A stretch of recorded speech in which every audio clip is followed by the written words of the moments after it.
बिस्मिल्लाहिर्रहमानिर्रहीम। अस्सलाम वालेकुम नाज़रीन, आप देख रहे हैं प्रोग्राम सिटी एट 10 और मैं हूं आपकी मेज़बान अना यूसुफ। इस दुआ और इस उम्मीद के साथ कि अल्लाह ताला हम सब के लिए आसानियां पैदा करे और हमें आसानियां बांटने की तौफीक अता फरमाए। आज के प्रोग्राम का बाकायदा आगाज़ कर लेते हैं और प्रोग्राम में आपके लिए स्पेशली आज हमने क्या चीज़ें डिज़ाइन की हैं वो मैं आपको बताना चाहूँगी। एज़ यूजुअल शहर की अहम खबरें डिस्कस करेंगे, जिसमें सबसे अहम चीज़ है मार्केटें बंद करने के हवाले से बातचीत की जा रही है। तो इस पर बहुत सारे लोगों के तहफ़्फ़ुज़ात भी हैं, ताजरों के तहफ़्फ़ुज़ात भी हैं। एक जानिब ताजर ये कह रहे थे कि वो एहतजाज करेंगे अगर जो 2 दिन मार्केट्स बंद की गई हैं वो भी खोलने की परमिशन ना दी गई। दूसरी जानिब अब ये फैसला सामने आया है, तो लेट्स सी कि इस पर आगे चल के क्या डिटेल्स हैं वो आपसे ज़रूर डिस्कस करेंगे। दूसरा, महंगाई बढ़ती चली जा रही है, ईद करीब आ रही है और महंगाई कंट्रोल से बाहर होती जा रही है, ये भी हम डिस्कस करेंगे। साथ ही साथ आगे चल के आपको सेल्स प्रमोशन भी बताएंगे, मौजूदा शहर की सूरत हाल, शहर की बकर मंडियों में क्या है, इसके साथ साथ मार्केट में सब्जियां किस कीमत पर मिल रही हैं, ये सब चीज़ें आज के शो में हम शामिल करेंगे। और इसके साथ साथ हमारे शेफ़ भी आज हमारे साथ मौजूद होंगे। आज की मज़े की रेसिपी भी आपका इंतज़ार कर रही है। सो आपने प्रोग्राम देखना है, लेकिन वो लोग जो कि परेशान हैं, जिन्होंने जाना है अपने आबाई इलाकों को या तो ट्रेन से सफ़र करके या फिर बस पे सफ़र करके, तो उन लोगों के लिए किस तरह से चीज़ें मैनेज की गई हैं कोशिश करेंगे, वो भी जानने की कोशिश करें और आपको बताएंगे डिटेल्स में कि किस तरह से बस अड्डों पर सहूलियात फराहम की जा रही हैं, SOPs का ख्याल रखा गया है कि नहीं, ये सब चीज़ें हम डिस्कस करेंगे। सबसे पहले मौसम की सूरत हाल।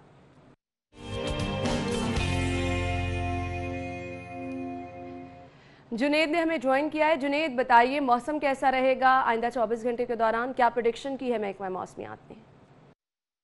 जी, लाहौर शहर के मौसम की अगर बात की जाए तो लाहौर शहर का मौसम जुज़वी तौर पर अबरआलूद रहने का इम्कान है और महकमा मौसमियात ने आइंदा 24 घंटों के दौरान शहर में गरज चमक के साथ जो है वो बारिश होने का इम्कान ज़ाहिर किया है। और आज दिन भर जो है वो बादल और सूरज की आंख मचोली का सिलसिला भी जारी रहेगा। और अगर ज़्यादा से ज़्यादा दर्जा हरारत की बात की जाए तो आज ज़्यादा से ज़्यादा दर्जा हरारत जो है वह 36 डिग्री सेंटीग्रेड तक जाने का इम्कान है, जबकि सुबह के वक्त कम से कम दर्जा हरारत भी 29 डिग्री सेंटीग्रेड रिकॉर्ड किया गया। और हवा में नमी के तनासब की अगर बात की जाए तो सुबह के वक्त हवा में नमी का तनासब जो है 70% रिकॉर्ड किया गया, जबकि शाम के वक्त हवा में नमी का तनासब जो है वो 64% तक जाने का इम्कान है। और चूँकि आज मौसम जुज़वी तौर पर अबरआलूद रहेगा, हवा में नमी का तनासब जो है वो ज़्यादा रहेगा, इसकी वजह से गर्मी की शिद्दत और हफ्ज़ में जो है वो इजाफा देखा जा सकेगा। और महकमा मौसमियात ने मंगल के रोज़ भी जो है वो शहर का मौसम जुज़वी तौर पर अबरआलूद रहने का इम्कान ज़ाहिर किया है। ठीक है जी, मौसम जुज़वी तौर पर अब्र आलूद रहेगा। Juned, thank you so much, weather updates आपने बताई। आज की टॉप स्टोरीज़ की तरफ चलते हैं। लीड स्टोरी हमारे पास है जी, बुध से मार्केटें बाजार बंद करने का ऐलान, ताजिर तंजीमों ने मुखालिफत कर दी है।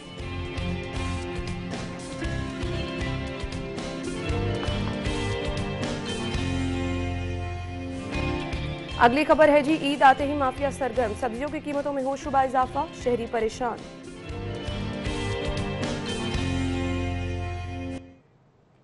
जी तो नाज़रीन, टॉप स्टोरीज आपने जान ली, डिटेल में डिस्कस कर लेते हैं। स्टूडियो में हमारे साथ हमारे सीनियर रिपोर्टर अकमल सोमरू मौजूद हैं। अस्सलाम वालेकुम सोमरू साहब। जी वालेकुम, क्या हाल चाल है आप? जी अल्हम्दुलिल्लाह, अल्लाह कैसा। और सोमरू साहब, मैं मुस्कुरा इसलिए रही हूँ कि आज चूँकि ऑफ डे के बाद आए हैं तो थोड़े से हमें सुस्त लग रहे हैं। ऐसा होता है, कोई बात नहीं, काम तो करना पड़ता है। नहीं, अभी आप देखें जब खबरें पढ़ेंगी और तुंदो तेज तज्जिए करेंगी तो फिर यकीनन थोड़ी सी फिर वो थोड़ा सा आप रूटीन में आ जाएंगे। खैर, पहली खबर की तरफ चलते हैं। बुध से मार्केटें और बाजार बंद करने का ऐलान किया गया है, ताजिर तंजीमों ने इसकी मुखालिफत कर दी है। कैसे देखते हैं सुमरू साहब इस फैसले को? देखिए जी, कल ये एक तो ये चीफ सेक्रेटरी की ज़ेर सदारत इजलास हुआ है और इस इजलास में ये फैसला किया गया है कि हम ये मार्केटें 3 दिन पहले बंद कर देंगे। सही, यानी ईद से 3 रोज़ पहले मार्केट्स बंद हो जाएंगी और तमाम मार्केट्स बंद होंगी। और उसके साथ स्मार्ट लॉकडाउन भी जो है वो भी शुरू किया जा रहा है। यानी कुछ इलाके ऐसे भी होंगे जहाँ पर जो दुकानें हैं वो बंद नहीं होंगी, लेकिन स्मार्ट लॉकडाउन जो है वो कुछ इलाकों में होगा, वहाँ पे दुकानें मुकम्मल तौर पर बंद होंगी। तो इस हवाले से भी फैसला कर लिया गया है। लेकिन ताजिर बरादरी की जानिब से सिर्फ 2 निकात सामने आए हैं। पहली बात यह है कि ताजिर कहते हैं कि ईद का ही सीज़न होता है। बिल्कुल। रमज़ान शरीफ में भी ऐसा ही हुआ कि ताजिरों को कारोबार करने का मौका मुकम्मल तौर पर मुयसर नहीं आया। ख़रीदो फ़रोख्त जो है वो जिस तरह से होती है उस सतह पर नहीं हो सकी। अब दूसरी ईद है ये, इसमें ताजरों का आइन आखिरी 3 दिन होते हैं वैसे भी ख़रीदारी के हवाले से, शहरी जो है वो ख़रीदारी करते हैं। अगर उन आखिरी 3 दिनों में आप मार्केट्स बंद कर देंगे तो ताजिर ये कह रहे हैं कि उनकी कमर पहले टूटी हुई है, वो मज़ीद जो है हुकूमत उनको नुकसान पहुंचाना चाह रही है, तो वो इस फैसले को मुस्तरद करते हैं, कैटेगोरिकली उन्होंने मुस्तरद कर दिया और वो कहते हैं हम दुकानें खोलेंगे। अब अगर ताजिर बरादरी ये कह रही है कि हम दुकानें खोलेंगे और हम एसओपीज के मुताबिक दुकानें खोलेंगे जो एसओपीज हैं, हत्ता कि ताजिरों ने ये भी कह दिया है कि हुकूमत ने जो टाइगर फोर्स बना रखी है, टाइगर फोर्स के जरिए से निशानदेही कराएं और हमें बताएं कि कौन सी मार्केट के अंदर जो है वो एसओपीज की खिलाफवर्जी की जा रही है। अगर वो हो रही है तो हम उस पर अमल दरामद करेंगे, लेकिन हम दुकानें बंद नहीं करेंगे। अब ये एक मुश्किल मरहला होगा हुकूमत के लिए भी। हुकूमत को अब ऑब्वियसली नेगोशिएशन करनी पड़ेगी। लेकिन सुमरू साहब, ताजिरों के लिए भी उतना ही मुश्किल मरहला है। जिस तरह हमने छोटी ईद की मिसाल हमारे सामने है, लोगों का रश देखा, गिनी चुनी मार्केटें जिनका मैं नाम लेना चाहूंगी, इचरा बाजार है, आप के लिए रंग महल है, इसके अलावा अनारकली बाजार है, टाउनशिप बाजार है, मॉल टाउन लिंक रोड, यहाँ पर मैंने खुद ऑब्जर्व किया ऐसे रश था।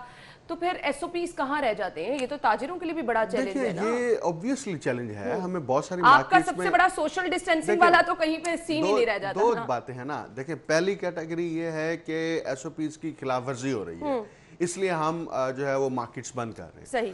दूसरी बात यह है कि ताजिर कहते हैं एसओपीज की खिलाफवर्जी हो रही है, हमें निशानदेही करें, हम जो है वो उसके ऊपर अमल दरामद कराएंगे, लेकिन हम दुकानें बंद नहीं करेंगे। मैं यहाँ पर यह कह रहा हूँ कि हुकूमत ने जो ये दुकानें बंद करने का फैसला किया, मार्केट्स बंद करने का फैसला किया है, इससे इक्तिसादी तौर पर दबाव मजीद बढ़ेगा, इसमें कोई बेहतरी आने वाली नहीं है। Obviously. आपने जो एसओपीज पे अमल दरामद कराना है उसकी स्ट्रेटजी बनाएं, उसके ऊपर आप कोई ना कोई लाए अमल तैयार करके ताजिरों को कंफर्म ये कह सकती हूँ, जितनी मर्जी स्ट्रेटजी बना ली जाए, आप इस पे अमल दरामद नहीं करा सकते हैं सुमरू साहब। इक्तिसादी दबाव तो कहीं ना कहीं हम बर्दाश्त कर लेंगे, वो जो दूसरा दबाव आएगा ना वो बर्दाश्त नहीं किया जाएगा। वो तो अब वेव वैसे ही बहुत लाइट होती चली जा रही है, यानी लाहौर के अस्पतालों में जो कोरोना पेशेंट्स की तादाद है वो भी कम होती जा रही है, और उसके अलावा जो कम रहने देना सुमरू साहब। तो देखिए वो ये बात है आप मुझे पहले ये बताएं, आपकी ईद की शॉपिंग अच्छा मुझे एक बात बताएं, नहीं आप मुझे पहले ये बताएं, आपकी ईद की मैंने क्या शॉपिंग बच्चों ने करनी होती है, हमने क्या शॉपिंग करनी है? हम तो प्लान बना रहे हैं कि ईद पे क्या ड्यूटी करनी है, ईद के ऊपर क्या आपने रिपोर्टिंग करनी है। देखिए बात ये है कि जिस तरफ आप निशानदेही कर रही हैं कि इक्तिसादी दबाव तो हम बर्दाश्त कर लेंगे, देखिए इक्तिसादी दबाव ताजिर बर्दाश्त नहीं कर पा रहे, और छोटे ताजिरों की बात हो रही है जिनका महदूद पैमाने के ऊपर कारोबार है, जो करोड़ों अरबों रुपए नहीं कमा रहे होते, उसकी ट्रांजैक्शंस नहीं कर रहे होते, वो शायद लाखों में भी मुकम्मल तौर पर नहीं होते, तो उसको आप जब तबाह करेंगे तो उसके पीछे पूरी फैमिली। अच्छा मैं आपको एक चीज बताऊं, इसका एक और पहलू है, आप इम्प्लीमेंट नहीं करा सकते इन चीजों पर। इन केस आपका ये फैसला इम्प्लीमेंट हो भी जाता है, आप मार्केटें बंद भी कर देते हैं, खुद हमने ये देखा लॉकडाउन के दौरान आधे शटर गिरा के कारोबारी सरगर्मियां लोगों ने जारी रखी, और फिर आपके जो लोग पुलिस एहलकार थे जो ड्यूटीज वहां पे दे रहे थे, वो खुद पैसे वसूल करके और आराम से बैठे। वही बात है ना कि आप लोगों को करप्शन करने का रास्ता दिखा रहे हैं, आप लोगों को दूसरे तरीके आजमाने की तरफ खुद ब खुद रागिब कर रहे हैं। देखिए आपको ताजिरों के साथ बैठना पड़ेगा। आप अगर ताजिर ये कह दें हमने मार्केट्स खोलनी है, फिर आप क्या करेंगे? बाजारों के अंदर लड़ाइयां कराएंगे, पुलिस को और ताजिरों को आपस में गुत्थम गुत्था करेंगे, क्या करेंगे? आप फोर्सेस बुलाएंगे, तो ये तो आप कर नहीं सकते, लॉ एंड ऑर्डर की सिचुएशन पैदा हो जाएगी। तो आपको ताजिरों के साथ, उनकी तंजीमों के साथ, नुमाइंदों के साथ बैठ के बातचीत करनी पड़ेगी। आपको एसओपीज पर अमल दरामद कराना है, एसओपीज की खिलाफ वर्जी हुई, या आपने मुकम्मल तौर पर यह फैसला कर लिया है कि ताजिर जो मर्जी करें, हम मार्केट्स नहीं खोलने देंगे, तो फिर आप कैटेगोरिकली ताजिरों को भी कन्वे कर दें कि जी जनाब आप जो मर्जी कर लें, हम नहीं खोलेंगे। तो फिर लॉ एंड ऑर्डर की जो सिचुएशन पैदा होगी वो आप खुद देख लीजिएगा। मैं सिर्फ ये कह रहा हूं कि आप जब फैसले करती है हुकूमत और स्टेक होल्डर्स को शामिल नहीं करती और उनसे उनकी राय नहीं लेती, तो फिर ऐसे ही रिएक्शन आता है, फिर ऐसे ही रद्द अमल आता है। इसी तरह जब हुकूमत जो है पार्लियामेंट के अंदर कोई नई कानून साजी करने से पहले अपोजिशन से या हिज़्ब इख्तिलाफ की जमातों से आपस में मुशावरत नहीं करती, तो फिर वहां पर भी मसाइल पैदा होते हैं। तो आप जमहूरी रवैयों को इख्तियार करें, आमराना रवैयों को इख्तियार मत करें, और जमहूरी रवैये इस बात का तकाजा करते हैं कि ताजिरों के साथ बैठ के बैठे ना। देखिए आपने अगर ये दरमियानी रास्ता निकाला, आपने अगर ये करना भी है, आपने चलो तय कर लिया जी आपको डायरेक्शंस हैं कि आपने बंद करनी है, तो फिर भी आपको ताजिरों से बात करनी पड़ेगी। आपको हर दो सूरत में ताजिरों के साथ बात करनी पड़ेगी। ताजिर आपके स्टेक होल्डर हैं, डायरेक्ट स्टेक होल्डर हैं, उनकी मार्केट्स हैं, वो दुकानों में बैठ के कारोबार करते हैं। तो आपने अगर स्मार्ट लॉकडाउन या मुकम्मल तौर पर लॉकडाउन जो करना है, उसके लिए आपको स्टेक होल्डर से बात करनी पड़ेगी। तो आप उस इक्तिसादी नुकसान का आप उनको फिर बताएं कि आपके पास अल्टरनेट क्या है। मुल्क की मुआशी सूरत हाल पहले ही आपके सामने है। जब आप मुआशी सरगर्मी को तोड़ देंगे तो और उसके ऑब्वियसली नतीजे वो जो है जब गैप आता है ना कि आप ताजिरों से बातचीत भी नहीं करते, उनके तहफ़्फ़ुज़ात भी नहीं सुनते और उनको किसी तरह से आप एतमाद में नहीं लेते ना, तो फिर ताजिरों का ये जुमला कहीं ना कहीं ठीक है कि हुकूमत उनके कारोबार बंद करने के दर पे आ चुकी है। देखिए, हुकूमत ने बहुत सारे कारोबार कुछ बंद करा चीजें दिए उधर हैं। मानी जाएं, कुछ चीजें उधर मानी जाएं, ना, तो खुश जो उसलूबी से जो मामला चल छोटे सकता है। पैमाने पर कारोबार है वो बंद हो चुके हैं। हुकूमत तो ये तो चले वो वाले ताजिर बोल रहे हैं ना जो अरसा दराज से काम कर रहे हैं और जिनकी गुडविल भी है मार्केट के अंदर, वो बोल रहे हैं और वो इसी बात पे चीख रहे हैं बार बार कि छोटे ताजिर का जो है ना वो गला ना काटा जाए। छोटा चलिए, ताजिर हम जो है वो ताजिरों की बात कर रहे हैं तो ताजिरों के इस पर तहफ़्फ़ुज़ात क्या हैं ये हम बात कर लेते हैं। जनरल सेक्रेटरी अंजुमन ताजिरान नईम मीर साहब ने हमें ज्वाइन किया। Thank you so much Naeem Mir साहब। बताइएगा, हुकूमत की जानिब से फैसला ये किया गया है, बुध से मार्केटें बंद कर दी जाएंगी, ये ऐलान किया गया है, कैसे देखते हैं आप इस फैसले को?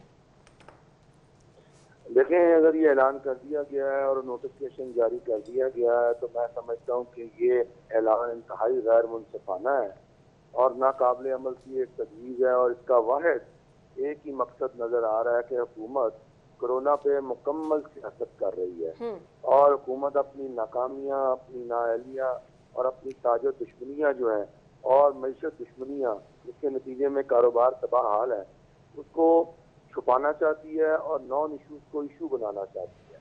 देखिए, कोरोना वायरस को लेकर अगर देखा जाए तो बड़ी ईद पर तो रश वाले मुकामात तो मवेशी मंडियां हैं, आपके बुचर खाने हैं, आपकी कसाबों की दुकानें हैं, आपके घरों में मेल जोल एक दूसरे से मेल मिलाप है। बड़ी ईद को लेकर बड़ी ईद पे आप ये सोच लें कि सही नहीं। मीर साहब, मुझे ये बताइएगा, ये ऐलान करने से पहले क्या ताजिर रहनुमाओं से बातचीत की गई, आपको एतमाद में नहीं लिया गया?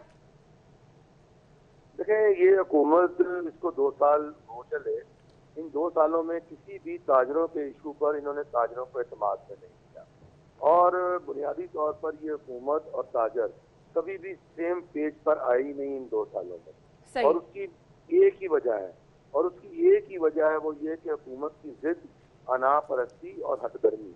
ये हुकूमत जो है ये ताजरों को अपना हरीफ समझती है, इन्हें अपना दोस्त, अपना साथी। सही नहीं। मीर साहब, मैं आखिरी क्वेश्चन आपसे ये करना चाहूंगी, इन केस अगर ये फैसला इम्प्लीमेंट हो जाता है, ऐलान तो कर दिया गया है, ताजिरों ने मुखालिफत की है, आप लोगों की हिकमत अमली फिर आगे की क्या होगी?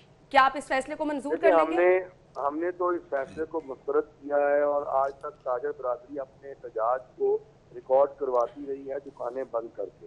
तो ये एक नई सिचुएशन है जिसमें हमारी दुकानें बंद करवाई जा रही हैं और हमने दुकानें खोल के एहतजाज करना है।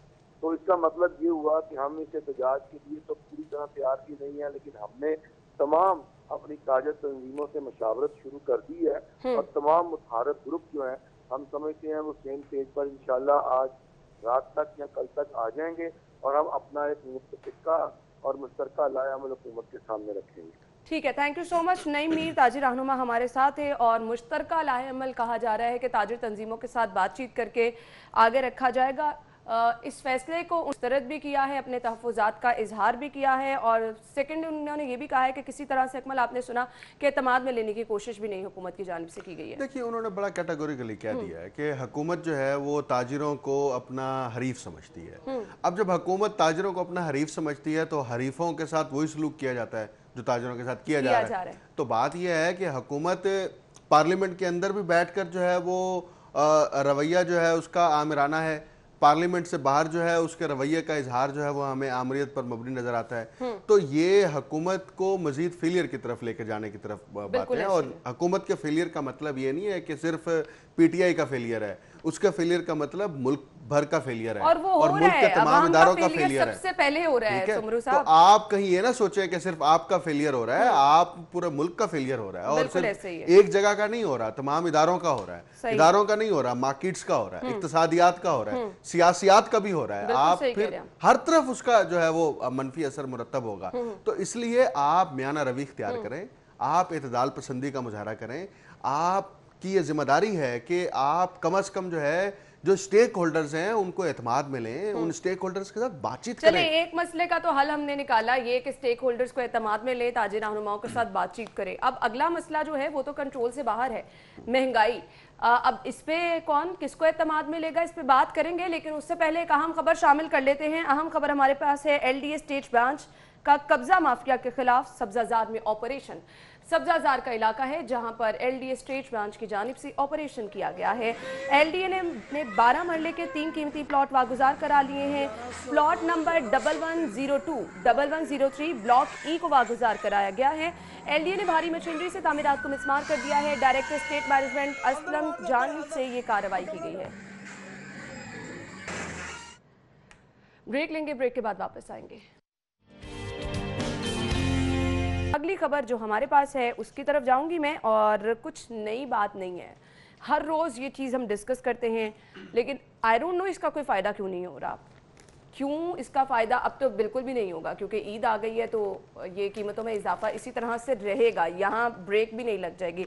सुमरू साहब, सब्जियों की कीमतों की मैं बात कर रही हूँ। देखें जी, बात ये है, हम आपने खुद ही बता दिया ना, हम ये डिस्कस करते हैं और हम तो अक्सर प्रोग्राम में ये बात करते हैं कि ये सिर्फ बयानात होते हैं। आज आपको पता है उसकी तायद हो गई है।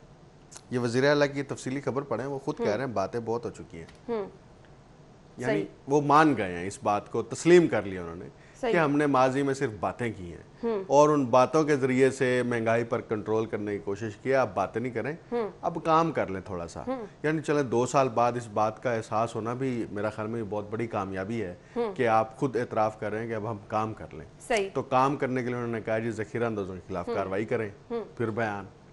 काम करने के लिए उन्होंने कहा है ये कि सुमरू साहब इस तरह के बयान पहले भी बहुत आ चुके चले हैं। आप एक एतराफ़ कर रहे हैं बिल्कुल कि हम सिर्फ बातें कर रहे हैं और साथ अगला बयान दे रहे हैं कि आप जो है वो कार्रवाई अच्छा, करें। ये बहुत अहम यानी मामला है। कि सुमरू साहब अभी हमें ज्वाइन किया है तर्जुमान पंजाब हुकूमत मुसर्रत जमशेद चीमा साहिबा ने। बहुत बहुत शुक्रिया आपके वक्त के लिए। ये जो सब्जियों की कीमतों में होशरुबा इजाफा हो रहा है, सबसे पहले तो मुसर्रत साहिबा मैं आपसे ये जानना चाहूंगी, डिस्ट्रिक्ट गवर्नमेंट ने खुद ही कीमतों में इजाफा किया, उसके बाद खुद साख्ता इजाफा, उसके बाद सीएम साहब की स्टेटमेंट आज के न्यूज़पेपर में आप भी बाखूबी जानती होंगी, ये है आटा, चीनी और अशिया ज़रूरिया की कीमतों में इस्तेहकाम के लिए हर मुमकिन इक़दामात किए जाएंगे। कब किए जाएंगे, इसका जवाब आप दे दीजिए। बिस्मिल्लाहिर्रहमानिर्रहीम। बहुत शुक्रिया अना। बेसिकली ये याद रखें कि जो गवर्नमेंट की या सीएम साहब की जो भी स्टेटमेंट्स होती हैं, इसका मतलब ये है कि उस पर एग्जीक्यूशन हर सूरत होनी है और हुई भी है।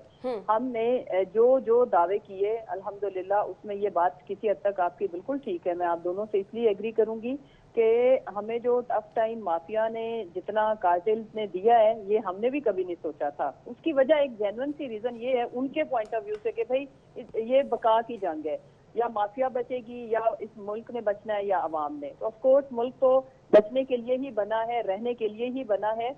और जो इम्पोर्टेंट चीज है ये अब जीरो टॉलरेंस पॉलिसी होगी, आप देखेंगी फ्रॉम नाउ। ये सिर्फ स्टेटमेंट की हद तक नहीं है, पहले भी जितने भी क्राइसिस क्रिएट करने की कोशिश की गई उस पर पंजाब हुकूमत ने काफी हद तक काबू भी पाया। और हर लेवल पे देखें, हमारे पास जो मैंडेट है वो अवाम को रिलीफ देने का है। और हम जो मंशूर था हमारा, या जो हमारे स्लोगन थे इलेक्शन के, वो ये था कि drive against corruption number 1, number 2 अवाम को रिलीफ देना, जितने भी माफियाज इस मुल्क में मौजूद हैं उनके खिलाफ कार्रवाई। और उस अब हमारी इसलिए मैं कहूंगी कि ये लफाजी नहीं है, हमने तो इसीलिए लेजिस्लेशन की भी हमने ऑर्डिनेंस भी पास किया। लेजिस्लेशन इसलिए हम कर रहे हैं ताकि होता यह है कि जब इन पे हाथ डाला जाता है कि तो कानून में कोई ऐसी गुंजाइश नहीं थी इनके लिए जिसपे इनको कड़ी से कड़ी सजाएं दी जाएं। मुशर्रफ साहिबा, मेरा एक सवाल है यहाँ पर। हर हुकूमत जो है ना वो इस तरह के बयानात देती रही है कि माफिया है माफिया है। आप हमें ज़रा ये बताइए, क्या ये माफिया सिर्फ इस्तिलाह है या फिर वो अफराद इतने ताकतवर हैं कि वो हुकूमत के ऊपर भी हावी हैं? और उनकी तादाद कितनी है? वो क्या लाखों में है या दर्जनों में है जिनके खिलाफ हर हुकूमत जो है कार्रवाई करने में बेबस नजर आती है? सेकेंडली मुझे ये भी बताएं सुमरू साहब, इनको माफिया बनाता कौन है?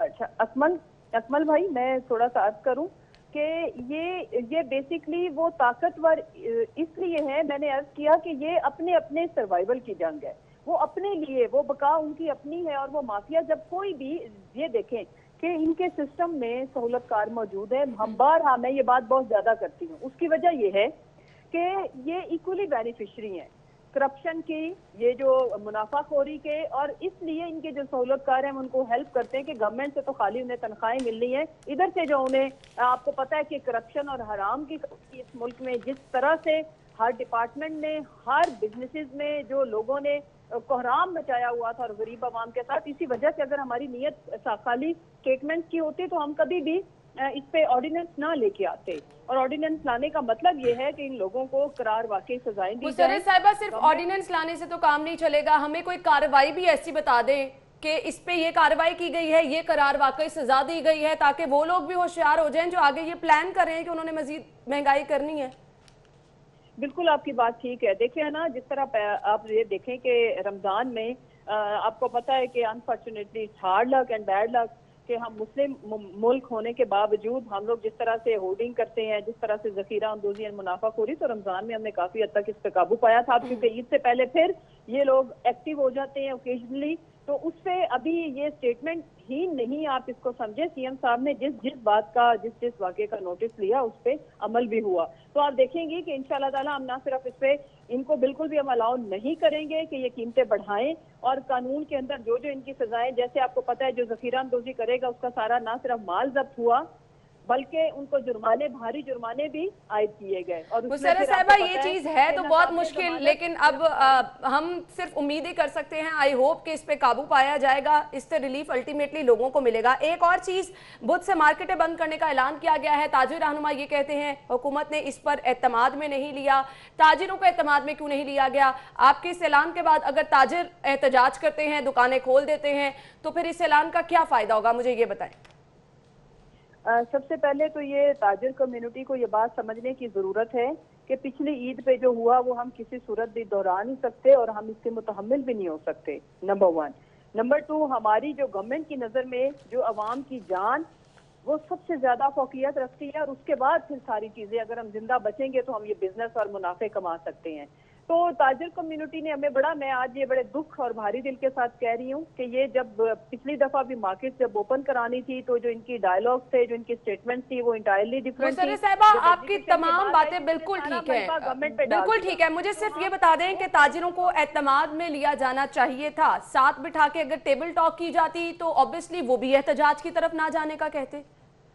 देखिए, उनका एहतजाज तो इसलिए नहीं बनता कि अभी तो ये चीजें अंडर डिस्कशन है और अभी एग्जीक्यूट तो नहीं हुई, और ये उनको भी पता है कि हम ये क्यों कह रहे हैं। पिछली दफा जो मार्केट के अंदर और उसके बाद जो ईद के बाद हॉस्पिटल की जो सिचुएशन थी, हम अपनी कैपेसिटी तक, जितनी भी जिस हॉस्पिटल की कैपेसिटी थी उतने पेशेंट्स हमारे पास आ गए थे और बड़ी भयानक सिचुएशन को हमने फेस किया। इस वक्त देखें, ये दिस इज द लाइक, हम दोबारा से, अल्लाह का शुक्र है कि इसमें जरा डिक्लाइन आ रहा है। हमारी डेथ रेशियो जो है वो कोई 80% तक कम हुई है। तो खुदा ना खास्ता ऐसा ना हो कि हम अपनी पीक दोबारा से क्रिएट कर लें इस ईद में माजी को दोहरा के। तो जो इनका जो ताजिर कम्युनिटी के जो सारे ताजिरों को मैं बिल्कुल नहीं कह रही, इनमें से कुछ ऐसे हैं जो किसी के एजेंडे पे काम कर रहे हैं। जो भी गवर्नमेंट इनिशिएटिव लेती है पहले वो मनवाते हैं, उसके बाद उसी के एंटी स्टेटमेंट्स देते हैं। हमने कहा, ये कहते थे हम एसओपी पे अमल करेंगे, जब इनको अमल के लिए कहा गया तो इन्होंने कहा कि ये गवर्नमेंट का काम है। आप मुझे बताएं, क्या हम 11 करोड़ आवाम के ऊपर 11 करोड़ नफरी लगा सकते हैं? इन्होंने बहुत ज्यादा चीजों को इस तरह कह सकते हैं कि अपना जो भी वादे थे उस पर पूरा नहीं उतरे। लिहाजा अभी भी हम इनको ऑन बोर्ड लेने का मतलब यही है ना कि हमें इनकी जान और इनके बच्चों की जान ज्यादा प्यारी है। अब ये कहते हैं पॉइंट यही है कि अभी ऐलान किया गया है, इम्प्लीमेंट से पहले अगर ताजिरों को ऑन बोर्ड ले लिया जाए तो ऑब्वियसली वो भी एहतजाज पे नहीं जाएंगे, वो भी जो है वो एक वो लड़ाई झगड़े वाली सूरत हाल के दुकानें खोलेंगे, वो भी नहीं होगा। मैं इसमें सिर्फ एक चीज ऐड करूं, देखिए ये कोई नई सिचुएशन तो है नहीं। कॉन्फिडेंस में ऐसी चीज के लिए लिया जाता है जिसके लिए लोग तैयार ना, उनको एजुकेट करने के लिए, to tell them, to guide them. क्या इनको पता नहीं है कि सिचुएशन क्या है? इनको पता नहीं है कि ये गवर्नमेंट क्यों कर रही है? इनको पता नहीं है कि गवर्नमेंट का मकसद इनका कारोबार खराब करना या इनका मुनाफा कम करना नहीं है, इनके जानो माल की हिफाजत है। तो इम्पोर्टेंट चीज ये है कि ये वो सारी सिचुएशन है जिसपे मेरा ख्याल है कि अब आप 3 साल के बच्चे से भी पूछेंगी तो वो आपको बताएगा कि इट्स बिकॉज ऑफ कोविड हमारी लाइफ। सही, thank you so much Musarrat साहिबा। मुझे ब्रेक का कहा जा रहा है, आपका मैसेज भी ताजिरों तक पहुंच चुका है। ऑब्वियसली ताजिरों के तहफ़्फ़ुज़ात एक तरफ, आप लोगों ने जो ये फैसला किया है नुकात की रोशनी में किया है, जो चीज़ें देख के किया है वो एक तरफ, अब इस पर इम्प्लीमेंट होता है तो इसके बाद ताजिर क्या कहेंगे, उनका एहतजाज किस तरह से रंग लेकर आएगा, ये चीज़ें तो वक्त में ही पता चलेंगी। मुझे ब्रेक की तरफ जाना है, ब्रेक के बाद वापस आते हैं। ब्रेक के बाद आपको एक बार फिर से खुश आमदीद कहेंगे। तो माफिया की बात कर रहे थे, माफिया तो सभी के कंट्रोल से बाहर है, माफिया को खुद ही ये लोग बनाने वाले होते हैं, खुद ही ये लोग बेबस हो जाते हैं।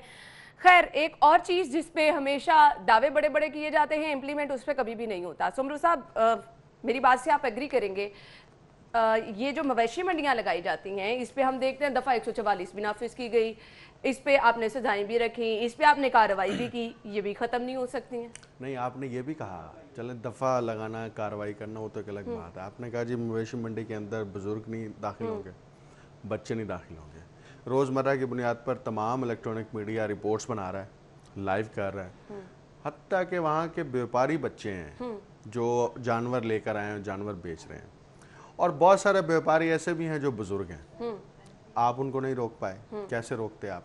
आपने कल इजलास किया चीफ सेक्रेटरी ने, और इजलास में आईजी को ये हिदायत जारी की कि आप ये इम्प्लीमेंटेशन कराएं, लॉ एंड ऑर्डर की सिचुएशन को बेहतर करें, एसओपीज पर अमल दरामद कराएं। हत्ता कि ईद के इज्तिमात के ऊपर एसओपीज पर अमल दरामद करने के लिए आईजी को हिदायत जारी की।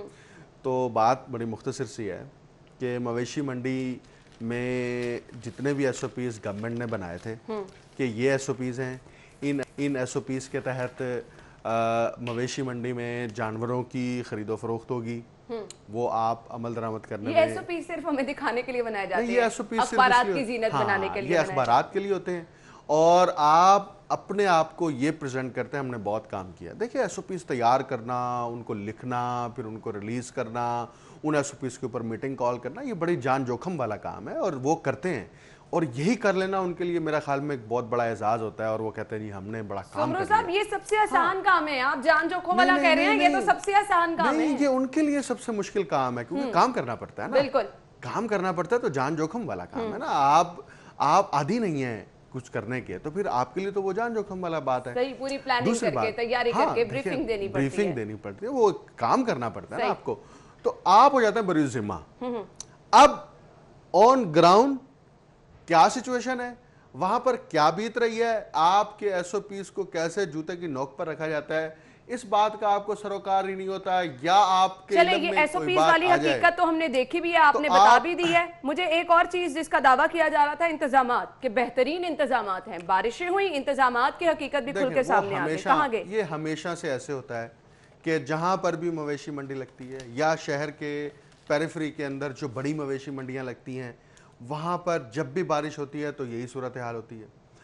जो शहरी वहाँ पर जानवर ख़रीदने जाते हैं उनको भी ज़हनी अजियत का सामना करना पड़ता है।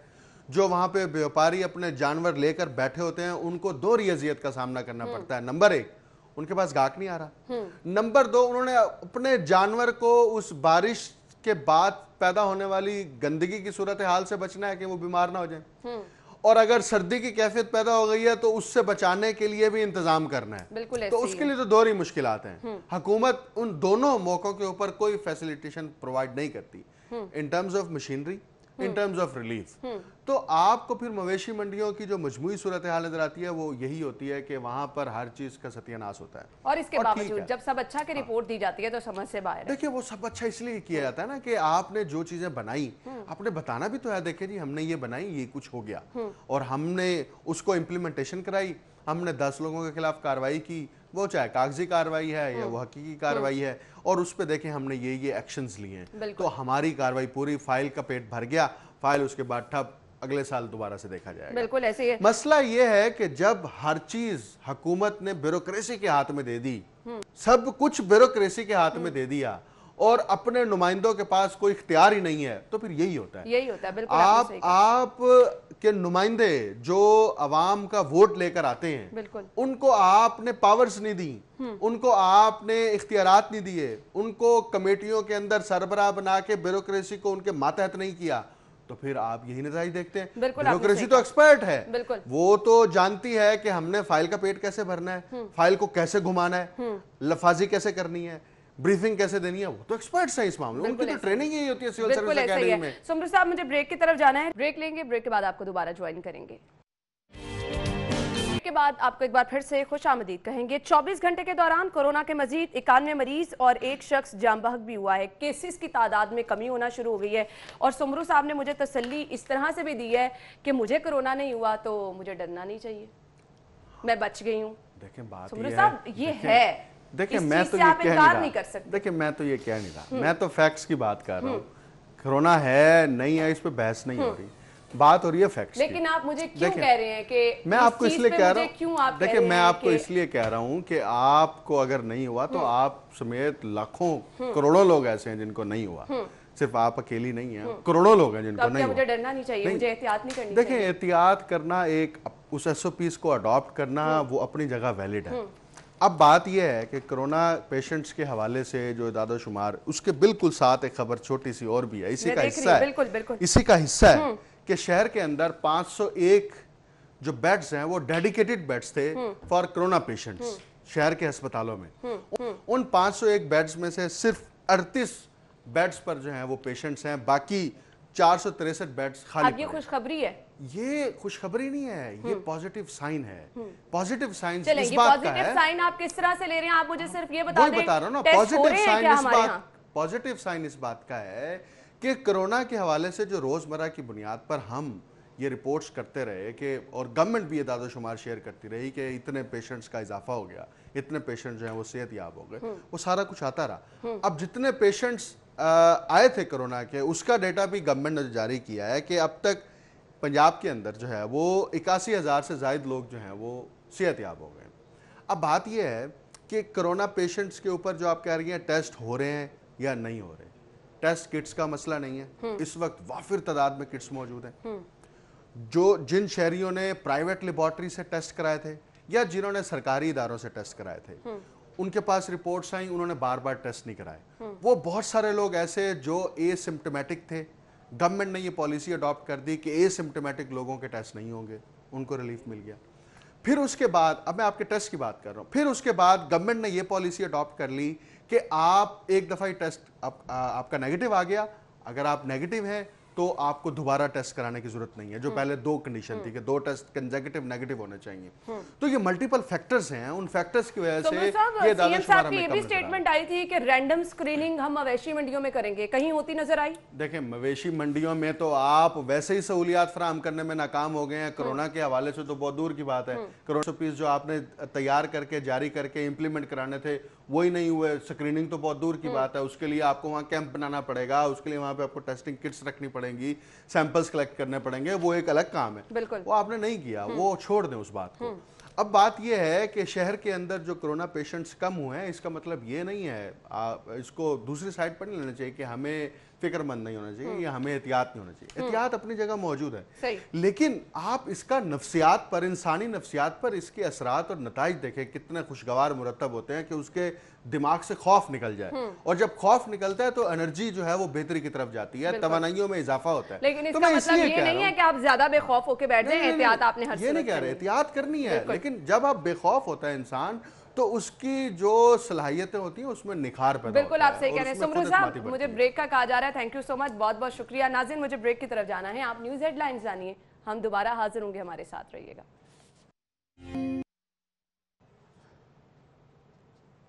ब्रेक के बाद प्रोग्राम में आपको एक बार फिर से खुशामदीद कहेंगे। और नाज़रीन, हमारी हमेशा से कोशिश ये रहती है कि आपको गाइड करते रहें, जहां कहीं पे भी आवाम को मुश्किलात होती हैं वो मुश्किलात हल करते रहें, और आपको बताते रहें कि अगर कोई स्पेशल इवेंट आ रहा है तो आपके लिए स्पेशल रखा क्या गया है, उसको स्पेशल किस तरह से बनाया गया है, एसओपीज़ की अगर बार बार बात की जाए तो उस पर आपको किस तरह से अमल दरामद करना है, आपका ताउन भी हर जगह पर दरकार होता है। तो मैंने जिस तरह के प्रोग्राम के स्टार्ट में बता दिया था कि चूँकि ईद अपने प्यारों के साथ मनाने के लिए शहर लाहौर से बहुत सारे लोग अपने आबाई शहरों को जाते हैं, तो ये सिलसिला शुरू हो भी चुका है। पीक टाइम आता है जब 1-2 दिन ईद में रह जाते हैं तो लोग जाते हैं अपने घरों को, तो इंतज़ामात बहुत ज़्यादा हम देखते हैं, लोग शिकायतें करते हैं। अगर बात की जाए रेलवे की तो अभी सूरत हाल जो है, कुछ लोगों का एतमाद हमें कम लग रहा है, लोग डर रहे हैं रेलवे पे सफ़र करते हुए, ट्रेन पे, तो लोगों का एतमाद किस तरह से बहाल होगा। ईद स्पेशल ट्रेनें जो चलाई जा रही हैं उनका क्या शेड्यूल होगा, शहर लाहौर से कौन कौन से शहर पे जो हैं वो कौन कौन से शहर के लिए ट्रेनें चलाई जा रही हैं। टाइमिंग्स का लोग बहुत इशू कहते हैं कि जी ट्रेन लेट हो जाती हैं, हम खबरें भी शेयर करते रहते हैं आपके साथ। तो ये सब चीज़ें किस तरह से मैनेज की गई हैं, ईद के हवाले से स्पेशल प्लानिंग क्या की गई है, ये हम जानेंगे। हमारे साथ स्टूडियो में हमारी मेहमान मौजूद हैं, तर्जुमान पाकिस्तान रेलवेज कुरातुल फातिमा, उन्हें खुशामदीद कहेंगे। अस्सलाम वालेकुम, क्या हाल चाल है आप? बिल्कुल ठीक ठाक। थैंक यू सो मच, बहुत बहुत शुक्रिया आपके वक्त के लिए। ईद से बात स्टार्ट कर लेते हैं। ईद की आमद है, कुछ स्पेशल क्या किया गया ईद के हवाले से मुसाफिरों के लिए? ईद के हवाले से पाकिस्तान रेलवे ने 4 स्पेशल मुसाफिर ट्रेनें चलाई हैं। ये 28, 29 को चलेंगी और 30 को 2 ट्रेनें चलाई जाएंगी। ये कनेक्ट कर रही हैं कराची को पिंडी, मुल्तान, लाहौर, इन सबको कनेक्ट कर रही हैं। कराची कोयटा के सेक्शन के ऊपर तो हमारे वैसे ही ट्रेन्स चल रही हैं और पेशावर को भी कनेक्ट कर रही हैं। अब अच्छी बात यह है, अभी आपने एतमाद की बात की तो कुछ मैं भी इसमें अर्ज करना चाहूँगी कि 100% बुकिंग, 100% से मुराद ये है कि हम लोग 60% के ऊपर बुकिंग करते हैं कोरोना की वजह से, ताकि मुसाफिरों को जो है वो थोड़ा सा स्पेस के साथ, स्पेस डिस्टेंस, सोशल डिस्टेंसिंग के साथ वो सफ़र कर सकें। इसमें हमारी जो इससे पहले ट्रेनें वो फुल बुक हैं और अभी ईद स्पेशल ट्रेनों का 2 दिन पहले ऐलान हुआ है और इस वक्त आज सुबह 9 बजे की सूरत हाल ये है कि 90% बुकड है। अच्छा जी, गुड, सही। अच्छा, फिर मुझे ये बताइएगा, एक चीज़ जो हम बहुत ज़्यादा देखते हैं, लोगों की शिकायत धड़ाधड़ आना शुरू हो जाती हैं कि चले गए हैं हम तो टाइमिंग्स का इशू आ रहा है, फिर इंतज़ामात वैसे नहीं हैं जिस तरह से कहा गया। तो ये इंतज़ामात को लेके क्या कहना चाहेंगे? अच्छा, इंतज़ामात के हवाले से जो SOPs बनाई गई हैं वो तमाम के तमाम पे अमल दरामद हो रहा है। ईद पे चेकिंग भी होती है, वैसे भी चेकिंग होती है। अगर आप चले जाएं तो आपको सामान चेक किया जाता है, सैनिटाइज किया जाता है। मास्क नहीं है तो आके बार बार कहा जाता है कि आप मास्क पहने, नहीं है तो दिया जाता है मास्क आप। तो ये इंतज़ामात तो हैं और फिर जब इतना बड़ा सिस्टम होता है और इतने सारे जो है वो कस्टमर्स हैं उनको केटर करना है तो शिकायतें आती रहती हैं। लेकिन अच्छी बात यह है कि उन शिकायतों का फीडबैक जो है वो इंतज़ामिया के पास उसी वक्त पहुंचता है और वो उसको फ़ौरन जो है वो ठीक करते हैं। सही, इंतज़ामिया के पास फीडबैक पहुंचता है, उसको ठीक करते हैं। सफाई हमेशा हम देख रहे हैं कॉम्प्रोमाइज़ होती है, क्या वजह समझती हैं इसकी? ऑब्वियसली हमारे लोगों का रवैया, मैं सबसे पहले इस पर मेंशन करना चाहूँगी कि हम खुद उस तरह से जिम्मेदार शहरी होने का सबूत नहीं देते हैं जिस तरह से हमें देना चाहिए, लेकिन आपके एंड से भी कहीं ना कहीं शिकायतें आती हैं। शिकायतें तो रहती हैं, लेकिन मैं फिर यही आप लोगों से कहूँगी कि एक दफ़ा जब ट्रेन चलने लगती है तो उस वक्त एक दफ़ा आप लोग आएँ और शूट करें और फिर जब ट्रेन आके स्टेशन पे रुकती है तो उसके बाद शूट करें। तो ये पाकिस्तान रेलवे का एक पूरा सिस्टम इन प्लेस है कि जहाँ पर वॉशिंग लाइन में ट्रेन्स जाती हैं, वो धुल कर वापस आती हैं और उसके बाद मुसाफिरों को और सैनिटाइज होती हैं ट्रेन्स। तो अब पब्लिक से भी दरख्वास्त की जा सकती है, आप पहले ही कर चुकी हैं, हमारी तरफ से भी दरख्वास्त है पब्लिक से कि वो भी सफाई का ख्याल रखें। सही, तो ये ईद की वजह से कोई स्पेशल रिलीफ भी दिया जाता है किरायों में या नहीं? देखिए, ईद किरायों में तो पहले ही काफ़ी रिलीफ है, यानी कि आप देखें कि किराए इंक्रीज नहीं किए गए और 60% ऑक्यूपेंसी के ऊपर ट्रेन चला रही हैं। पाकिस्तान रेलवे पहले ही आपको पता है कि 142 ट्रेनें चल रही थी रेलवे की, 142 जब ये ऑपरेशन बंद किया गया, इसे मुअत्तल किया गया कोरोना की वजह से, और उसके बाद 1 महीना 25 दिन तक ऑपरेशन बंद रहा और उसमें रेलवे को एक दिन में 1 करोड़ रुपए का खसारा हुआ है। सही, उसके बावजूद क्योंकि एक पब्लिक जो है वो सेक्टर की तरफ पूरी ऑब्लिगेशन है और ये पाकिस्तान की आवाम के लिए एक सवारी है, तो इस वजह से इसके किराए जो हैं उन्हें नहीं बढ़ाया गया और 60% ऑक्यूपेंसी पे और जो रियायतें हैं रेलवे की वो भी बहाल की गई। 60% ऑक्यूपेंसी के ऊपर ट्रेन्स चल रही हैं। तो ये, और इस पे आप जो हम बात कर रहे थे ना, आज भी रेलवे जो है वो पॉपुलर सवारी है जिन लोगों को। अच्छा, आपकी इस बात से मैं इत्तफाक नहीं करूंगी क्योंकि बहुत सारे लोग, ये जो बैक टू बैक हादसात हुए हैं इसकी वजह से बहुत सारे लोग, मैं खुद पर्सनली जिनको जानती हूँ, जो ट्रेन पे बहुत ज़्यादा सफ़र करते थे, उनका एतमाद कम हुआ है, वो डर रहे हैं एक्चुअली। देखिए, हादसात की भी एक अपनी कहानी है, इसमें हम ये नहीं कह सकते कि किसका कसूर है किसका नहीं जब तक कि इंक्वायरी नहीं हो जाती। लेकिन जो लेवल क्रॉसिंग्स हैं पाकिस्तान रेलवे के तकरीबन 3400 के लगभग लेवल क्रॉसिंग्स हैं और उसमें जो है वो अनमैन्ड लेवल क्रॉसिंग्स भी हैं और मैन्ड लेवल क्रॉसिंग, यानी बगैर जिस फाटक पे आदमी खड़ा होता है और जिस पे नहीं खड़ा होता। अब लोगों की ये सूरत हाल है कि जो अनऑथराइज्ड लोकेशन है, यानी कि जो गैर कानूनी रास्ता है, उस तक से गुजरने की कोशिश की जाती है। रेलवे जितना भी अनमैन्ड लेवल क्रॉसिंग्स हैं उनके ऊपर रेलवे अपने SOP अप्लाई करता है, यानी वहाँ आपको स्पीड ब्रेकर नज़र आएगा, वहाँ आपको जो है वो एक साइन बोर्ड नज़र आएगा, वार्निंग बोर्ड नज़र आएगा और उनको किया जाता है, यानी कि इसको पूरी तरह अप्लाई किया जाता है, उसके बावजूद लोग जल्दबाजी में डिस्ट्रैक्शन होती है। अब आपको मैं एक बड़ी ये बताऊं कि रेलवे ने इस पे बड़ी सख्ती अब की है। आईजी रेलवे आरिफ नवाज साहब ने एक लेटर जारी किया है और उसके मुताबिक अब जो है वो बिल्कुल भी इसमें कोई रियायत नहीं बरती जाएगी और फौरी तौर पर एफआईआर की जाएगी जो भी जल्दी गुजरने की कोशिश करेगा। और लाहौर डिवीजन में 50 अदद से ज़्यादा एफआईआर हुई हैं। सही, यानी लोग इस कदर जो है वो गैर जिम्मेदारी का मुजाहरा करते हैं। एक बड़ा इशू जब आपका कोई स्पेशल इवेंट आता है तो वो ये हो जाता है टाइमिंग्स का। ट्रेन की टाइमिंग्स बहुत ज़्यादा लेट हो जाती हैं। वो तो रूटीन में भी हम खबरें शेयर करते रहते हैं कि फ़लाँ ट्रेन जो है इतनी देर लेट है, मुसाफिर वेट कर रहे हैं। आपने एसओपीज़ पर भी अमल दरामद करना है, आपने डिस्टेंस लोगों का मेंटेन करना है, रश नहीं होने देना। फिर दूसरा, जब आपकी ट्रेनें लेट होती हैं ऑब्वियसली लोग भी परेशान होते हैं और जो एसओपी आप कह रहे हैं वो कहीं पर नज़र ही नहीं आते हैं। इस वक्त तो ट्रेनें जो हैं वो अपनी रूटीन के मुताबिक चल रही हैं और साफ ज़रा मौसम की सूरत हाल के साथ इसका है ताल्लुक। मैं फिर इसमें कहूँगी कि क्योंकि इसमें बहुत अरसे से इन्वेस्टमेंट इस सेक्टर में नहीं हुई तो हम तो आगे देख रहे हैं ML1 की तरफ कि जब ये ट्रैक अपग्रेड होगा तो ये जो मामलात हैं आपके मौसम की वजह से ट्रेनें लेट होने के ये मामलात ये काफ़ी हद तक जो हैं बल्कि ये ख़त्म हो जाएंगे। यानी ईद के हवाले से जो स्पेशल आपकी ट्रेनें चल रही हैं उसमें इंशाल्लाह लेट नहीं कराई जाती है कि इंशाल्लाह ट्रेनें लेट नहीं होंगी। चलें जी, मुसाफिरों के लिए ये अच्छी खबर है कि ट्रेनें लेट नहीं होंगी, भरपूर कोशिश ये की जाएगी। सेकेंडली, मैं आपसे ये जानना चाहूँगी, हम चूँकि ईद के हवाले से ही बात कर रहे हैं, डू यू थिंक SOPs पर अमल दरामद कराना एक चैलेंज होता है?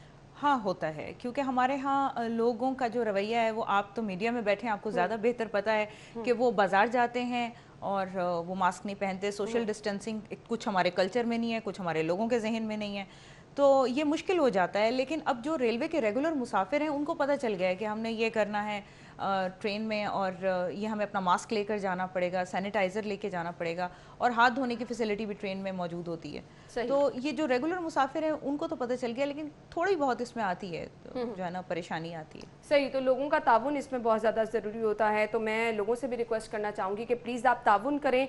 कुछ एक बार फिर से, वक्त हमारे पास कम है, ट्रेनों की टाइमिंग्स बता दीजिएगा क्या क्या रखी गई हैं और कौन सी स्पेशल ट्रेनें चलाई गई हैं ताकि वो लोग जो कि ट्रेन पर सफ़र करना चाह रहे हैं उनके लिए आसानी पैदा हो जाए। ट्रेनों की टाइमिंग्स का हमने पूरी प्रेस रिलीज जो है वो इशू की थी, तो वो भी मैं आपको अभी जो है ना उसकी डिटेल्स दे दूंगी क्योंकि वो काफी लंबा है। अगर वो टाइमिंग्स पे और उनके स्टॉप्स पे बात करने लगे तो लंबा हो जाएगा। ठीक हो गया।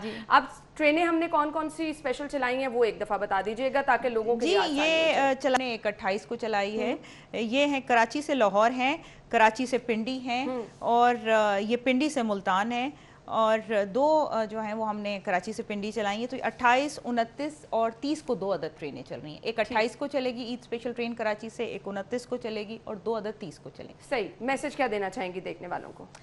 देखने वालों को एक मैसेज तो वो जो अभी आपने बात की है कि फाटक पे अगर फाटक लगा है या फाटक नहीं लगा, दोनों सूरतों में आपका जो आपकी जिम्मेदारी ये है कि जब आप फाटक क्रॉस करने लगे तो आप दाएं देखें और बाएं देखें। पहले इसमें बात आपकी अपनी जान की होती है। अगर आप अपनी जान का तहफ़्फ़ुज़ नहीं कर रहे तो फिर आप क्या चीज़, मुझे नहीं पता, अपने आप से ज़्यादा तो कोई चीज़ जो है। और आप देखिए लोगों को कभी लड़ते हुए वहाँ पर, अगर फाटक वाले ने पहले बंद करना शुरू किया तो आप बाकायदा इस तरह के सीन्स, हमारे पास वीडियोस मौजूद हैं, लोग आपस में लड़ रहे हैं उनसे कि किसी तरह हमें जाने दें। तो ये जो जल्दबाजी है इसका कोई फ़ायदा नहीं है। ये किसी की भी ज़िंदगी रिस्क पे डाल सकती है, आपकी अपनी ज़िंदगी को रिस्क पे डाल सकती है। और जो पाकिस्तान रेलवे को इसका नुकसान, यानी रेलवे का अपेरेंटली इसमें कोई दखल नहीं है। ट्रेन तो अपने ट्रैक पे चलेगी और ट्रेन की तो ब्रेक भी नहीं लग सकती 1 किलोमीटर से पहले। बिल्कुल सही कह रही हूँ। तो वो जब, अच्छा फिर आप ये भी देखेंगे कि सुबह का वक्त होता है और वहाँ ट्रॉला या ट्रैक्टर जो है वो फंसा हुआ होता है और वो खुद गायब होता है कहीं। बिल्कुल सही। और उससे ट्रेन के इंजन को नुकसान होता है और पाकिस्तान रेलवे को करोड़ रुपए का, सबसे बड़ी बात है कीमती जानों का नुकसान। बिल्कुल सही कह रही हूँ, उसका तो कोई नेमुल बदल नहीं होता। बहुत बहुत शुक्रिया, थैंक यू सो मच, आपके वक्त का बहुत बहुत शुक्रिया। नाज़रीन, स्पेशल ट्रेनें ईद की चलाई गई हैं, SOPs भी रखे गए हैं, लेकिन ये सब चीज़ें तभी मुमकिन होती हैं जब आपका ताउन होगा। तो मैं यहाँ पर रिक्वेस्ट आपसे ज़रूर करना चाहूँगी कि आसानियाँ अपने साथ साथ दूसरों के लिए भी पैदा करें। जब आप SOPs पर अमल दरामद करेंगे तो आप अपने साथ साथ दूसरों का भी ख्याल रखेंगे। मुझे ब्रेक की तरफ जाना है, ब्रेक के बाद आपको दोबारा ज्वाइन करेंगे। हमने जैसे कि बात की थी ट्रेन ऑपरेशन के हवाले से, ईद पर स्पेशल क्या है, किस तरह से यकीनी बनाया जाएगा, एसओपीज़ को किस तरह से यकीनी बनाया जाएगा, जो ट्रेनों की टाइम लेट होती है, फिर लोगों का एतमाद भी हमने बात किया कि ऑब्वियसली हादसात की वजह से वो भी कम हुआ है। तो ये सब चीज़ें हमने आपसे शेयर की। अब इसके बाद बहुत बड़ी तादाद लोगों की बस पे भी सफ़र करती है, लोग अपने आबाई इलाकों को जाते हैं, जो लोग यहाँ पर नौकरियाँ करते हैं, ऑब्वियसली उन्होंने त्यौहार ईद से पहले अपने घरों को जाना होता है। तो लोग बहुत ज़्यादा शिकायतें करते हैं कि बस पे एसओपी जिस तरह से अमल दरामद नहीं हो रहा, या फिर लेट होने की शिकायत, ओवर चार्जिंग, ओवरलोडिंग की हमें शिकायत पहले माजी में नज़र आती थी, लेकिन अब ओवरलोडिंग हम बात नहीं करेंगे। अब जो आपने एसओपी बनाए हैं उसके अकॉर्डिंग आपने जो रूल सेट किया है, एक सीट छोड़ के एक पर आप मुसाफिर को बिठाएंगे, तो इस पर अमल दरामद किस तरह से यकीनी बनाया जाएगा, मुसाफिरों के लिए क्या क्या इकदाम किए गए हैं, बात करेंगे। स्टूडियो में हमारे साथ हमारे मेहमान मौजूद हैं, प्रेसिडेंट बस ओनर एसोसिएशन पंजाब असमतुल्लाह नियाज़ी साहब। अस्सलाम वालेकुम जी, सलाम अलैकुम। क्या हाल चाल है आपके? ठीक जी, बहुत बहुत शुक्रिया। ईद की आमद है, तो ईद के इंतजाम क्या किए हैं ये बता दीजिएगा सबसे पहले। देखें, जब से ये मामला कोरोना शुरू हुआ है मार्च से जी, तो मार्च से लेकर अभी तक दरमियान में बिल्कुल ही काम बंद रहा। पिछली ईद पे बड़ी मुश्किल से कुछ मिनिस्टर हजरात ने हमारे साथ मोहब्बत फरमाई और हमने और गवर्नर साहब की तवज्जो से और हमारे ट्रांसपोर्ट मिनिस्टर की कोशिशों की वजह से ये ट्रांसपोर्ट खुल गई। तो उस वक़्त से लेकर असल मसला ये है कि इस वक्त कारोबार बिल्कुल ही नहीं है। जो हमारे कारोबार से रिलेटेड चीज़ें हैं वो सारी बंद है। सही। तो उसकी वजह से ये है कि जितने भी मामलात हमारे हैं, मैं बड़ा कई चीज़ें सोचता हूँ, बड़ा परेशान भी होता हूँ देख के कि पाकिस्तानी हम कहते ज़रूर हैं एक दूसरे को, और जितने हमारे ये नुमाइंदे हैं इनको हम सेलेक्ट करके भेजते हैं कि जी जाकर हमारी नुमाइंदगी करें, और फिर जाकर जब ये सीटों पे बैठ जाते हैं और मिनिस्टर बन जाते हैं ख़ास तौर पे, तो कोई मामलात आते हैं तो ये उस वक़्त तो ये हमें बुला लेते हैं। उसके बाद जब तय हो जाती जो चीज़ें, हम फिर इनके दरवाज़ों पे ही जाते हैं, ये मिलते नहीं हैं। ठीक है ना। अब अगर कोई प्रॉब्लम आती है, मैं ये समझता हूँ कि शायद ये चाहते हैं कि ये अफरा तफरी मुल्क में फैली रहे, अफरा तफरी का आलम मुल्क में रहे, ये लोग यही करवाते हैं। क्योंकि देखिए ना, अब हम ये चाहते हैं कि कोई भी मामला हमारा आए तो टेबल पे बैठ के इसको पहले हल किया जाए। हमें सड़कों पे आने का क्या मकसद होता है? बिल्कुल। तो ये मेरी इनसे आपके तवज्जुह से मैं बहुत खुश हूँ कि आप हमें मौका देते हैं और हमारी आवाज़ को आगे तक पहुँचाते हैं। तो इनको चाहिए कि ये हमारे नुमाइंदे बन के हमारी बात को सुना करें और हमारे मसाइल को हल करें। बिल्कुल, मिलजुल कर ही मसाइल हल होते हैं। अब कुछ मैं ईद के हवाले से बात करना चाहूँगी। एसओपीज़ पर अमल दरामद कराना एक बड़ा चैलेंज है, किस तरह से इसको यकीनी बनाया जाएगा? देखें, जब से ये हुआ हमारे कुछ तय हुई थी चीज़ें, उसके मुताबिक अभी तक हम लोग ना भी करें तो खुद ब खुद हो रहा है वो। क्योंकि बिज़नेस जो है 50% भी नहीं है, 30-40% है। और उसमें यह है कि खुद पैसेंजर है ही नहीं। जहाँ गाड़ियाँ हमारी 20 जा रही थी वहाँ 10 भी नहीं जा रही, 7-8 जा रही हैं, और वो भी भर के नहीं जाती। तो खुद ब खुद वो सारी चीज़ें एसओपी की डिस्टेंस वाली ख़ास तौर पे जो है वो तो खुद ब खुद हो जाती है।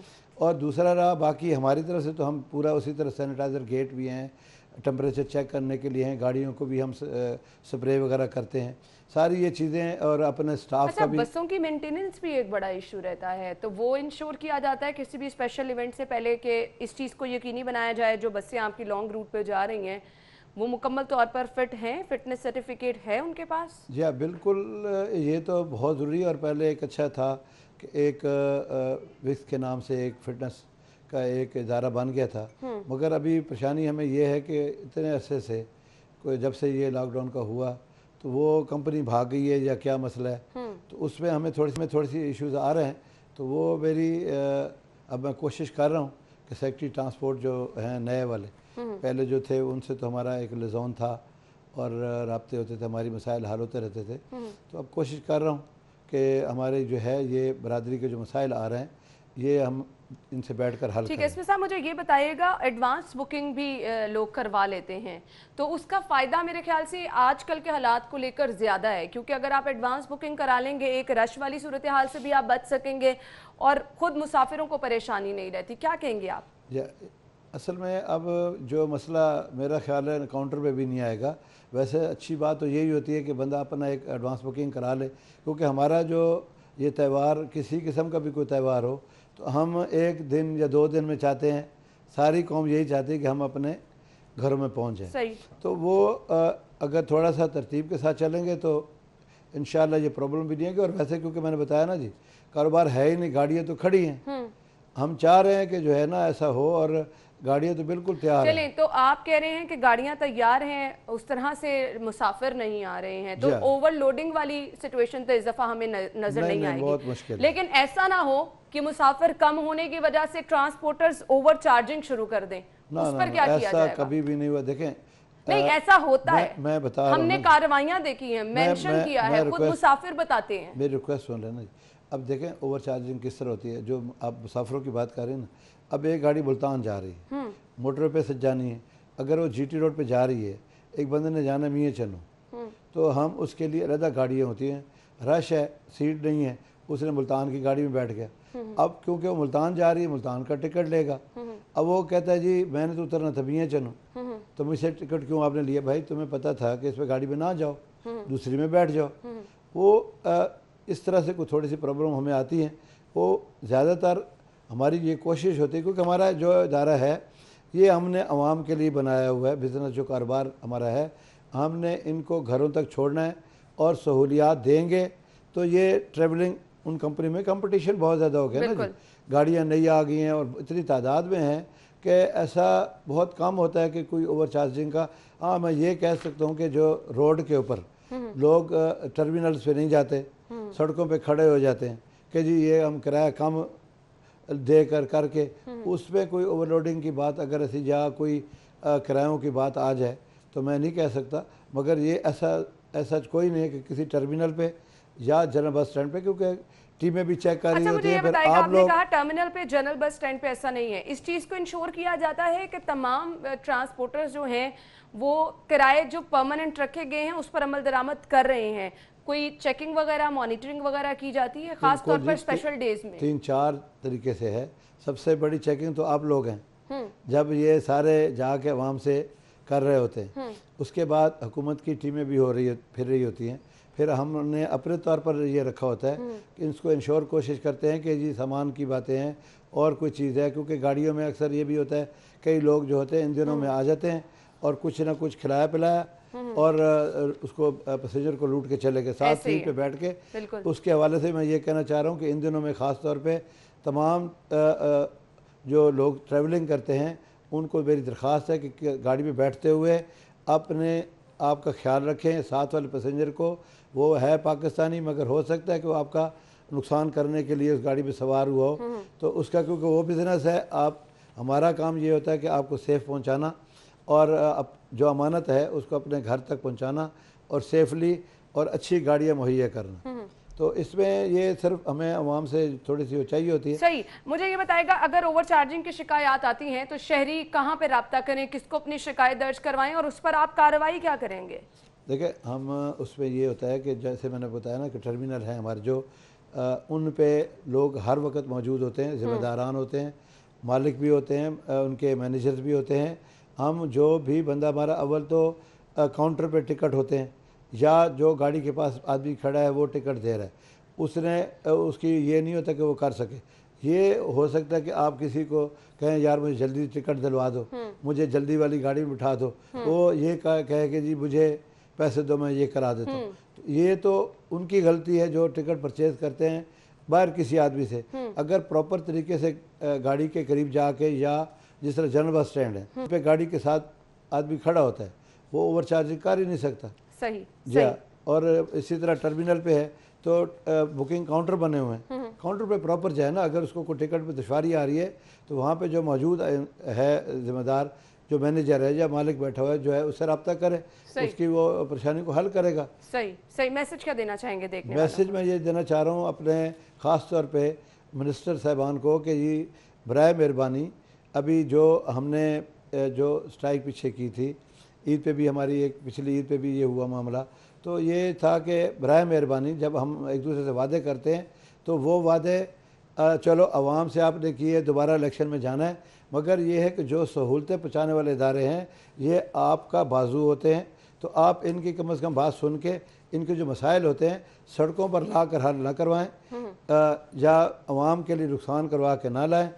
मिल बैठ कर जो हम चाहते हैं हमें मिले और मिल बैठ कर ये करें, और साथ अभी हालात जो बन गए ना जी हुकूमत को डीज़ल की मद में, मैं ये कहता हूँ कि कम से कम कुछ चीज़ें ऐसी हैं। मैं एक ख़ास तौर पे सेक्रेटरी एक्साइज़ का भी शुक्रिया अदा कर रहा था कि उन्होंने हमारी बात को माना और जो टैक्स जो हम जमा करवा रहे हैं टोकन टैक्स, उसमें हमें 1 महीने पहले होता था 10% का, अभी उन्होंने 20% और 25% के हिसाब से रिलीफ मिला है, मगर वो उसमें सितंबर तक उन्होंने कर दिए। तो ये एक चीज़ें हैं। इसके अलावा जो ट्रांसपोर्टर परेशान है, ये इंडस्ट्री इस वक्त बड़े क्राइसिस में है, इसके लिए मेरी दरख्वास्त थी कि हमें इस वक्त हुकूमत अगर हमारे साथ चलें जी, आई होप कि लोग हुकूमती जितने भी ओहदेदारान हैं, आप लोगों के जो भी मसाइल हैं, मिल बैठकर ये सुने जाएं और इनको हल किया जाए, क्योंकि इनके मसाइल हल होंगे तो अल्टीमेटली आवाम के मसाइल भी हल हो जाएंगे। थैंक यू सो मच, बहुत बहुत शुक्रिया। नाज़रीन, ब्रेक लेंगे, ब्रेक के बाद मैं आपको दोबारा ज्वाइन करूंगी, आपने कहीं नहीं जाना, हमारे साथ रहना है। जो है वो बेहतर करने की ज़रूरत है, अदरवाइज जब तक व्यापारियों के मसाइल नहीं हल होंगे तो ख़रीदार भी हमें परेशान ही नज़र आएंगे। सेगमेंट्स की तरफ चलते हैं। मोबाइल रेट्स क्या हैं वो मैं आपको बताऊंगी। वीवो Y91 मोबाइल है और इसकी प्राइस क्या है जी, 24,999 रुपये में आप खरीद सकते हैं। नेक्स्ट मोबाइल ऑनर 8C और इसकी कीमत है 23,999 रुपये। लिनोवो S90 कीमत इसकी है जी 26,900 रुपये। नेक्स्ट मोबाइल Realme 5 25,999 रुपये इसकी कीमत है। और अब शामिल करेंगे अपना अगला सेगमेंट जो कि है बचत बाजार।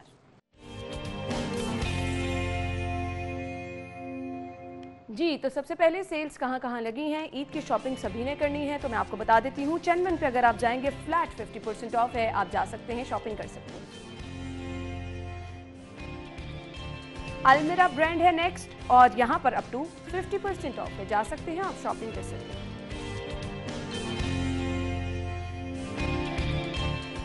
कारफोर पे अगर आप जाएंगे, प्रमोशन पर क्या चीज़ें अवेलेबल हैं। ऑब्वियसली ईद की शॉपिंग आप कर रहे हैं तो घर में इन चीज़ों का इस्तेमाल होता ही है। कौसर कुकिंग ऑयल 1,090 रुपये इसकी रिटेल प्राइस है, प्रमोशन पर आपको मिलेगा 975 रुपये में और इस पे आप पूरे 115 रुपये बचा सकेंगे।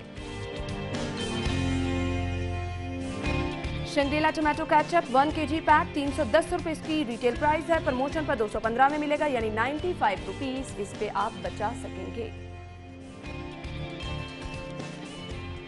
और अब शामिल करेंगे नेक्स्ट सेगमेंट आज के भाव।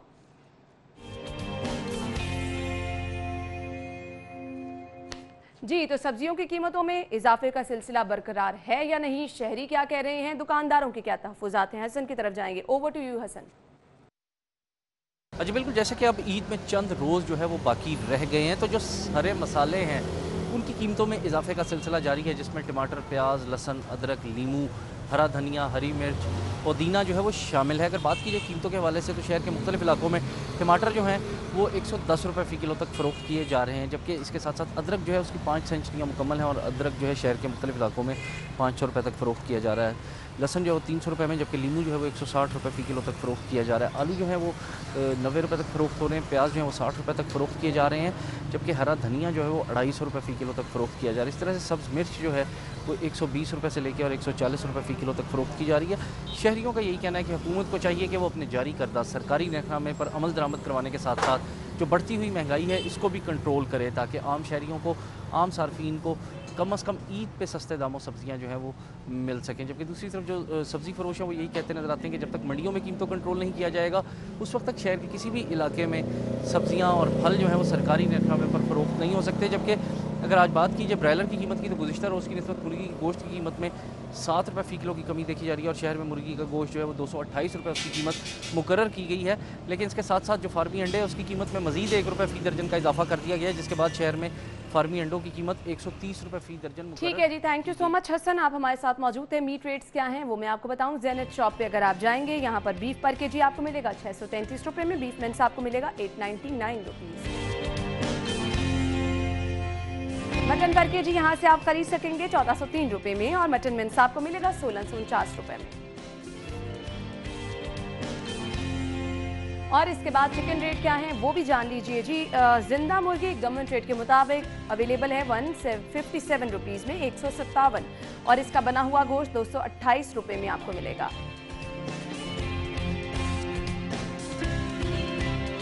जी, तो अंडे आपको किस कीमत पर मिलेंगे? रिटेल प्राइस है 130 रुपए दर्जन में आप अंडों की खरीदारी कर सकेंगे।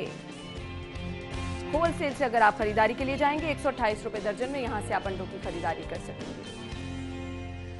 और इसी तरह गोलमे पे अगर आप जाएंगे तो 129 रुपीज में आप अंडों की खरीदारी कर सकते हैं।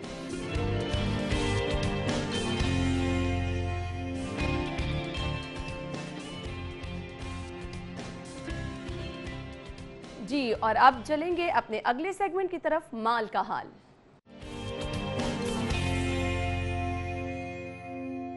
एक नजर डाल लेते हैं करेंसी रेट्स क्या हैं।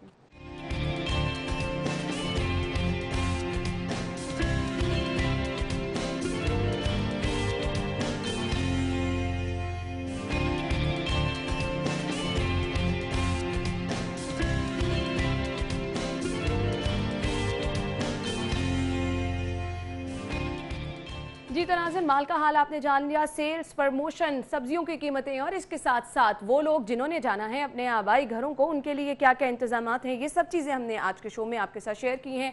अब रह गया है कि आज की रेसिपी हमारी क्या है। बहुत सारी ख़वातीन हमारा शो भी देखती हैं और रेसिपी जो है उसका इंतज़ार भी करती हैं, नोट डाउन करने के लिए भी तैयार रहती हैं। ब्रेक के बाद आज की रेसिपी हम आपको बताएंगे कि क्या है। हबीब के किचन में आपकी और हमारी मुलाकात होगी, कहीं मत जाएगा, हमारे साथ रहिएगा। जहांगीर मेरे साथ मौजूद हैं। अस्सलाम वालेकुम जहांगीर, क्या हाल चाल है? अल्हम्दुलिल्लाह मैं ठीक ठाक। अभी आपको पता है मैं ब्रेक में जहांगीर से पूछ रही थी कि ऑफ डे उनका क्या होता है, और जहांगीर की तमाम रूटीन सुन के मैं इतनी परेशान होकर रह गई हूँ कि मुझे सिर्फ लगता था मैं ही काम करती हूँ, मेरे से ज़्यादा काम करने वाले लोग भी मौजूद हैं। तो खैर जहांगीर, मैं तो आपको गुड लक ही कहना चाहूँगी, जिस तरह से आप मेहनत करते हैं। आज की रेसिपी हमारी क्या है?